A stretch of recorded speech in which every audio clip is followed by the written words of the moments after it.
생활비 완전 정복. 밀린 빨래를 해야 하는데 세제가 떨어졌다. 동네 가게에서 사자니 돈이 온다. 주말에 대형 할인점 가면 보다 싼 가격에 살 수 있기 때문. 덤으로 샘플도 나눠준다. 결국 오늘도 빨래를 미룬다.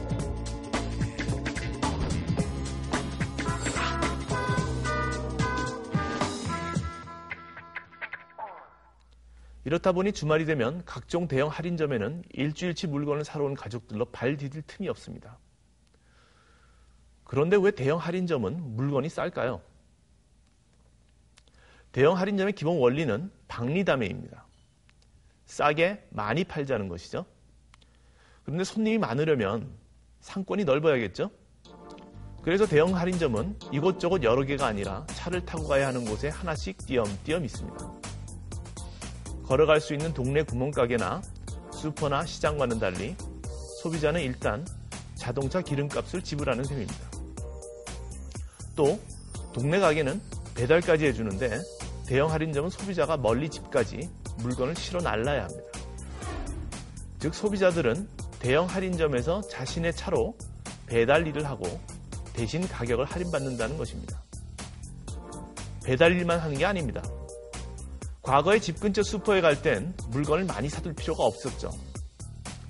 하지만 할인점에 가면 3일치 내지는 일주일치 물건을 한꺼번에 삽니다.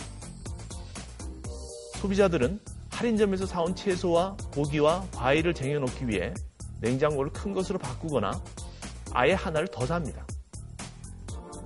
세제와 화장지를 쟁여놓기 위해 수납장도 새로 만들어야죠. 냉장고 2대, 수납장 여러 개를 놓으려니까 집이 좁게 느껴지고 결국 넓은 집으로 이사를 가기도 합니다. 가만히 생각해보니 과거엔 가게에서 물건을 보관해 줬는데 이젠 각자 거금을 투자해서 저장시설을 사서 할인점 대신 보관을 하는 셈입니다. 대신 여러분은 가격을 할인받죠. 배달일, 보관일, 그리고 또 한 가지 여러분이 하는 일이 있습니다. 옛날엔 물건에 대한 설명을 상인한테 자세히 들을 수가 있었죠. 의문점이 있으면 물어볼 수도 있었고요. 하지만 대형 할인점에서는 물건을 선반에 채워놓고 돈 계산하는 사람들은 있지만 3만원짜리 프라이팬과 5만원짜리 프라이팬이 어떻게 다른지 설명을 해줄 사람을 찾기가 쉽지 않습니다. 직원이 적기 때문이죠. 이제 여러분은 제품 포장에 써있는 설명서를 열심히 읽고 스스로 결정해야 합니다. 다시 말하면 상인이 할 일을 대신하고 그 대가로 가격 할인을 받고 있는 것입니다. 많은 사람들은 할인점에 갈 때 낮은 가격만 봅니다. 그러나 할인점의 낮은 가격 뒤엔 숨어있는 또 하나의 얼굴이 바로 셀프 서비스입니다. 집에까지 물건을 배달하는 것도 셀프 서비스, 보관하고 저장하는 것도 셀프 서비스, 상품에 대한 문의도 셀프 서비스입니다.